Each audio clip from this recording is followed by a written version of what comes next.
Здравствуйте, сегодня мы приехали на ремонт ворот. Тут у нас итальянская автоматика RO1000.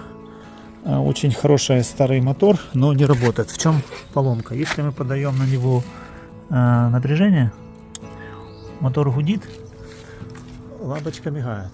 Никаких движений, никакого движения не происходит. Как правило, это все связано с обмоткой статора. Она вышла из строя, и ее нужно менять. Мы, получается, открутили клемму, открутили два болта, сняли крышку и увидели то, что здесь стоит вот такая новая шайба.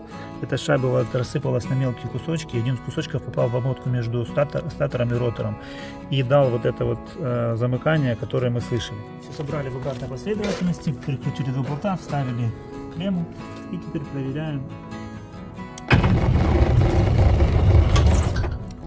Клемма была в этой шайбе, и все теперь будет работать.